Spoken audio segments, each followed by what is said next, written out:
The Seahawks are back at work after a win over Arizona to take over first place in the NFC West on Sunday.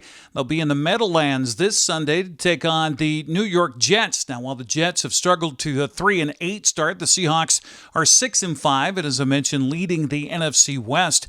One problem, though, for the Seahawks has been the interceptions thrown by Geno Smith. He threw another one on Sunday. That gives him 12 on the season. That is worst in the NFL among starting quarterbacks. Mike Macdonald says, however, that he has total trust in number 7. He knows how important ball dominance is to us and to not turn the ball over. So,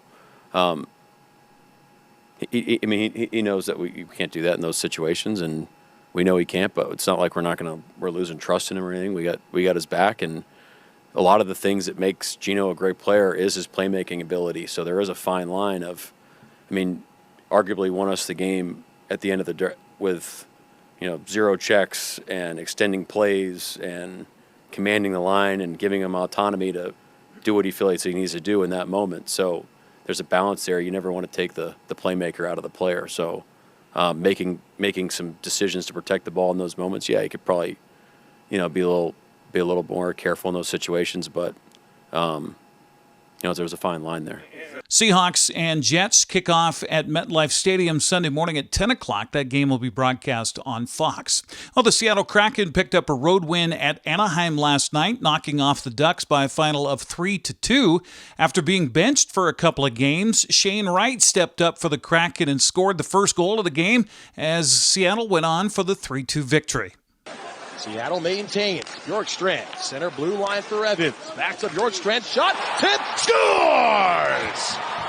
Shane Wright, welcome back to the lineup. And the Seattle Kraken take a 1-0 lead, 12:48 to play in the first. Not a whole lot of get up and go in this extra man situation here for the Anaheim Ducks. And Zegras will swing it over to Troy Terry. Nice move around Karche. Terry enters the zone, gets it across, shot, Zegras scores! He did 12 miles at Disney yesterday. I could have used them. Here's a shot out in front. Petrano redirects it home, and they score. Wholesale changes. Now the Anaheim Ducks in. Brett Leeson around. Stevenson shot. Big save by Joey Decord. 1-1 here if they hurry. Head to Montour. He's in over the blue line. Montour left side in front to Sprong. Right on the door. And Dostal makes the save and will have a whistle. Why did they blow the whistle? Why did they blow the whistle? Watch this pass here by Montour. I think this goes off the post here. Yes. It was actually a Duck defender that ends up going. The puck is out. And Samuel Thomas must have lost sight of the puck. Veneers to the near corner.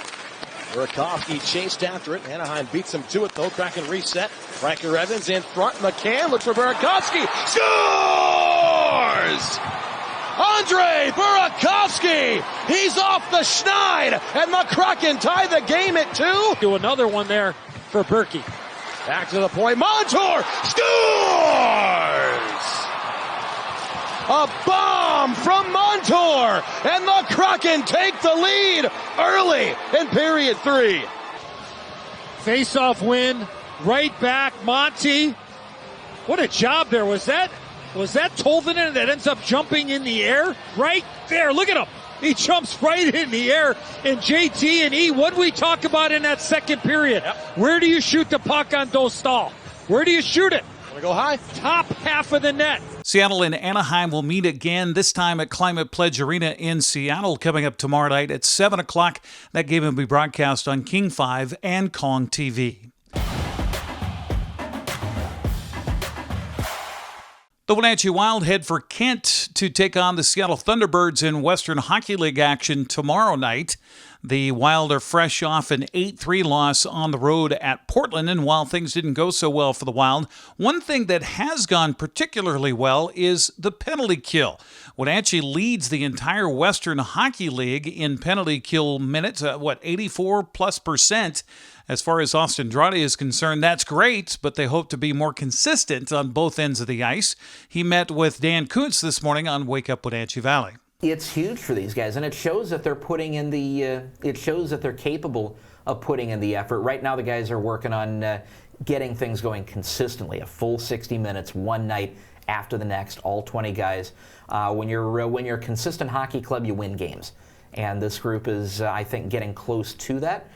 They're still working on getting that consistency built up to where we're able to string some wins together. But it shows the effort. I think penalty killing, I kind of equate it to rebounding in basketball. Even if you don't have a ton of size or you don't have maybe a ton of height, in rebounding, you can still box out, you can still read the rim, and you can still get to the right spot. And with these guys, penalty killing, a lot of it comes down to effort, getting to the puck, forcing turnovers, and getting it the heck away from your net. And these guys have done about as well a job as anybody in the league of doing the simple things to make a penalty kill count.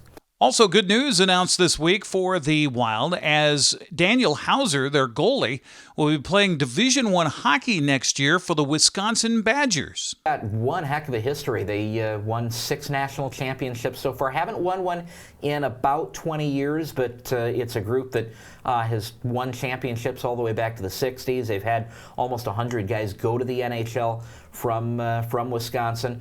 And Mike Hastings, who's got a long career in the USHL. I remember seeing his team. He coached his teams in the USHL when I was a kid. He was coaching in Omaha when I was in Des Moines as a little kid. Those teams had a huge rivalry, so we'd see them all the time. This is back in the early 60s? It feels like it. But no, he's done a tremendous job everywhere he's gone. He's won everywhere he's gone, and he's gotten the guys to do it everywhere he's gone. And it's good to see Daniel getting a chance to continue playing hockey at a high level, maybe get some second looks. He was never drafted by an NHL team, even though he's up over 100 wins in the WHL. It's one of the most decorated goalies the league has ever had, but he's never gotten drafted by an NHL team. This will give him a second look to get some second looks from some pro teams and continue his career at a high level. He'll get a good education while he's there, and I think he's going to be a heck of a get for the Badgers. Wenatchee and Seattle will drop the puck at Showware Place tomorrow night in Kent at 7:05. You can listen for Austin's call locally on 560 KPQ. The Cashmere Bulldogs will take on the Royal Knights. It's a rematch of a game that was played in Cashmere earlier this season in October. I'll be out at the Apple Bowl where the Cashmere Bulldogs are doing some practice as they prepare for their semifinal matchup this Saturday in Moses Lake. I'll talk to Coach Brian Bremer and maybe a couple of players, get a little preview of that game. That's coming up tomorrow here on the NCWLIFE channel. With sports, I'm Eric Granstrom. Have a happy Tuesday.